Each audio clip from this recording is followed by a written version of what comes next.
Hello students, in the previous video we have learnt about introduction to chemistry and we have learnt different methods of food preservation and how cosmetic and chemistry are related to each other. So today we are going to learn about uses of chemistry in various fields. So now we will see how food and chemistry are related to each other. A major part of our diet is made up of carbohydrates and proteins. Carbohydrates make up major component of our diet. Glucose, a carbohydrate, is the major energy source from which energy is released during respiration. Sugar is used to make sweets and confectionery. Starch is used as a stiffener for cotton clothes. Cellulose is used in making paper and cardboard. The picture shows here the food products rich in carbohydrates. Proteins form another major component of our diet. They are present in large amounts in bodybuilding foods. A group of proteins called enzymes are used in chemical reactions. Proteins such as collagen fibers give strength to our body. Proteins called hormones are secreted in our body to control the various activities taking place in it. Low secretion of hormone called insulin causes diabetes. The picture shows here the components rich in proteins. Now we will see how clothing and chemistry are related to each other. The basic use of clothing started at the time when our ancestors started using leaves to hide and protect their bodies. Initially, animal skins and vegetations were adapted as protection from weather conditions.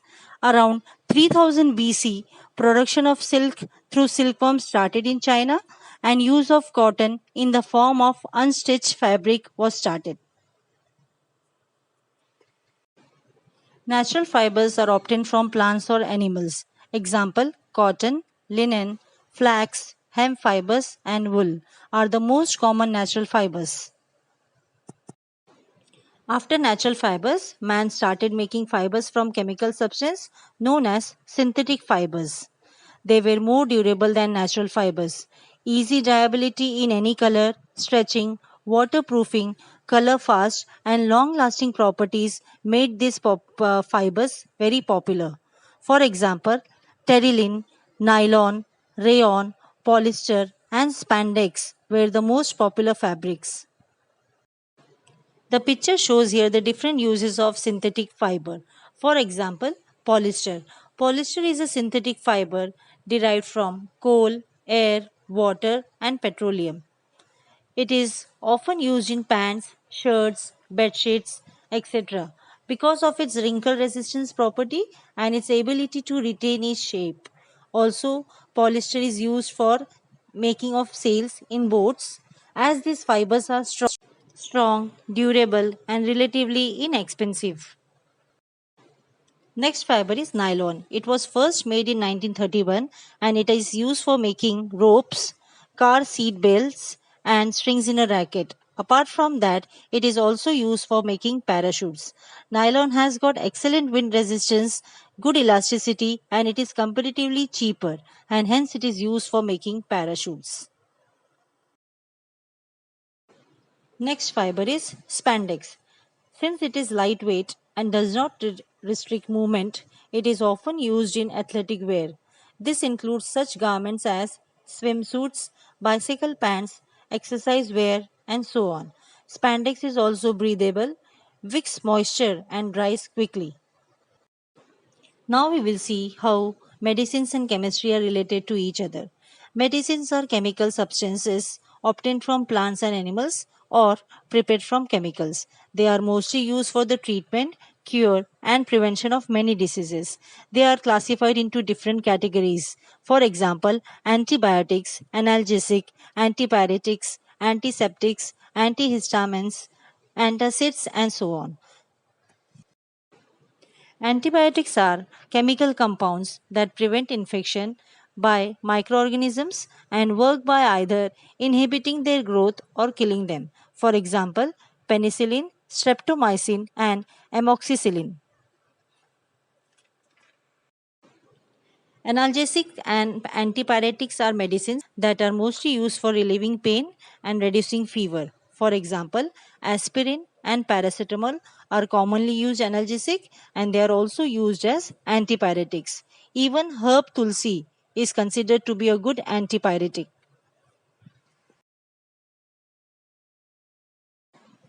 Antiseptics are medicines that prevent the growth of microorganisms. Tincture of iodine is a common antiseptic applied to cuts and wounds. The leaves, fruits, and bark of neem also have antiseptic property and are mostly used for treating skin diseases. Other examples include Dettol and Savlon. Antihistamines are medicines that prevent or cure allergic reactions such as rashes and breathlessness. Antacids are medicines that give relief from the excess of acid produced in the stomach. Milk of magnesia, that is, magnesium hydroxide dissolved in water, is used to relieve the burning sensation or stomach pain due to acidity. Mint leaves act as antacids and are good for treating indigestion.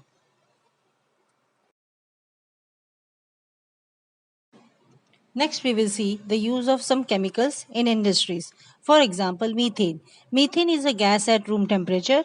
It is a major component of natural gas, compressed natural gas, and biogas. The next gas is propane. The formula for propane is C3H8. It is a colorless gas and it can be compressed to a transportable liquid. Liquefied petroleum gas, a mixture of propane and other gases, is a clean burning fuel. The next one is table salt, or the other name is sodium chloride. It is used for flavoring food and as a preservative in foods and pickles. It is also used in the manufacture of soaps, paper, glass, and substances such as sodium and chlorine. Next is hydrochloric acid. The formula for hydrochloric acid is HCl. It is a strong mineral acid. It is extensively used in chemistry laboratories and in household cleaning agents. Next chemical is fertilizers. Fertilizers increases the fertility of the soil. Urea is a common fertilizer with a very high nitrogen content. They make the soil fertile by adding essential elements to the soil. Also, we are having NPK fertilizer. NPK stands for nitrogen, phosphorus, and potassium, the three nutrients that compose complete fertilizer. Nitrogen is used at making the leaves grow. Phosphorus improves and flower production as well as root growth, while potassium is great for overall plant health. Next, we will see the use of pesticides and insecticides. Pesticides are a group of chemicals that help to control the growth of pests such as rats, insects, fungi, and bacteria, thus reducing damage to crops. Malathion, copper sulfate, and Bordeaux mixture are some examples of pesticides. Malathion is also used as an insecticide. Copper sulfate, also known as blue vitriol, is used as a pesticide and as a fertilizer. The picture shows here the spraying of pesticide using drone. Next, we will see the uses of limestone and marble. Limestone is a white sedimentary rock, also known as calcium carbonate. The formula for calcium carbonate is CaCO3. Limestone is used to make white paint, white cement, tooth powder, and toothpaste.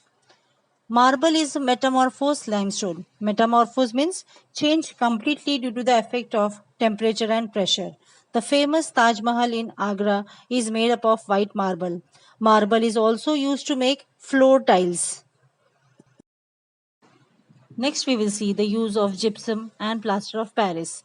Gypsum is hydrated calcium sulfate with formula CaSO4.2H2O. Plaster of Paris is formed when gypsum is heated.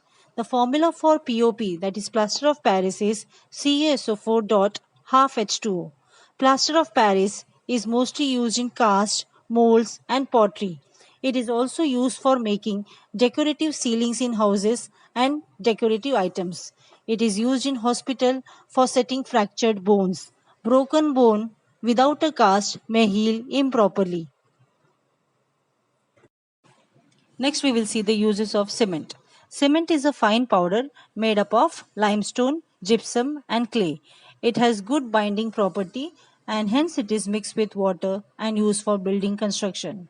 Cement is also used to make concrete for use in construction by mixing it with sand, stones, and water. Now we will learn about glass and its types. Glass is a hard, brittle, and non crystalline material. It can be transparent, translucent, or opaque. It is prepared by heating silica with sodium carbonate, limestone, and potassium or sodium nitrate at a very high temperature. There are a variety of glasses depending upon their composition. For example, soda lime glass, hard or potash glass, flint or crystal glass, safety glass, colored glass, pyrex glass or borosilicates, quartz glass, photochromatic glass, and optical fiber. The first picture shows borosilicate glass. It is used for making laboratory apparatus of superior quality. Second picture shows colored glass. It is used in wall decorations, sunglasses, and traffic signal lights. The third picture shows crystal glass. It is mostly used in making electric bulbs and artificial gems. The fourth picture shows quartz glass. It is mostly used to make crucibles and tubes that are used in laboratories. The fifth picture shows photochromatic glass. It is used in making spectacles. It usually changes color when exposed to ultraviolet radiations. The next picture shows optical fibers. These are flexible, transparent, and are mostly used for making telephone and internet wires, television cables, and in medical instruments such as endoscopes. Endoscopes helps the doctor to see inside the body during a surgical procedure such as repairing a stomach ulcer or removing gallstones or tumors. And the last is soda lime glass. It is used in making window panes, drinking tumblers and low cost glasswares. Next, we will see the difference between soaps and detergents. Soaps are manufactured as solid cakes, whereas detergents are manufactured in powder form. The cleaning property of detergents is stronger than that of soaps. Soaps are usually used for bathing, and detergents are used for cleaning grease, oil, and dirt from clothes, utensils, and other items. When a dirty cloth is washed with soap, one end of the soap molecules gets attached to the dirt and the other end to a water molecule. With excess of water, the dirt is washed away. Next, we will see about plastics. Plastics are mostly classified into two categories: thermosetting plastics and thermoplastics. Thermosetting plastics include bakelite and melamine. Bakelite was the first plastic made from synthetic components, while melamine is durable and fire and heat resistant and virtually unbreakable. These plastics set on heating and cannot be remolded on further heating. They are mostly used for making handles of utensils and cabinets for television and radio sets. Next is thermoplastics. Thermoplastics include polyvinyl chloride, that is PVC, polystyrene, and polyethylene. These plastics can be remolded on heating. They are used in making cables for telephone, electric wiring, plastic pipes, polythene bags, plastic toys, and other plastic items. Next, we will learn about paints, enamels, and dyes. Paints are thick, colorful liquids that are made up of fine particles of zinc, magnesium, and aluminum salts suspended in a solvent. The common white paint is zinc oxide. Paints are used in preventing the rusting of iron. Enamels are organic oil paints that are derived from plant resin. They may or may not contain zinc and aluminum. They are mostly used for painting household articles such as pots, refrigerators, and stoves. Dyes are organic substances that may be obtained from plants or prepared synthetically. Example, alizarin red and indigo dye. The type of stains and the material on which the stains exist decide which technique is used. For example, carpet stains are removed using salt or coconut oil.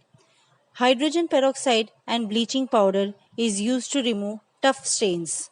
Stains caused due to perspiration in the underarm can be removed using lemon juice and vinegar. Glycerin is used in removing stains from woolen clothes. Oxalic acid is used in removing blood and ink stains. Next, we will learn about silicones. Silicones are man-made substances made from a combination of silicon and other chemicals. Silicones are inert and non-toxic. They have high melting and boiling point.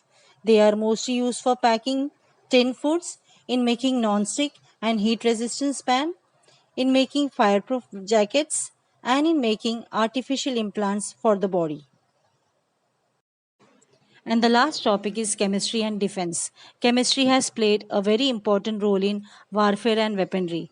It has been used for launching vehicles, missiles, warfare gases like chlorine, phosgene, mustard gas, TNT, that is trinitrotoluene, TNG, trinitroglycerin, and RDX, that is cyclotrimethylene, trinitramine, and it was also used for IED, that is improvised explosive device. Mustard gas was first used during World War I. It is colorless, odorless liquid at room temperature and causes extreme blistering, while phosgene gas is also an irritant but 6 times more deadly than chlorine gas. Inhaled phosgene gas causes chest pain, burning throat, and persistent cough. In this way, we have seen the different applications of chemistry in our day to day life.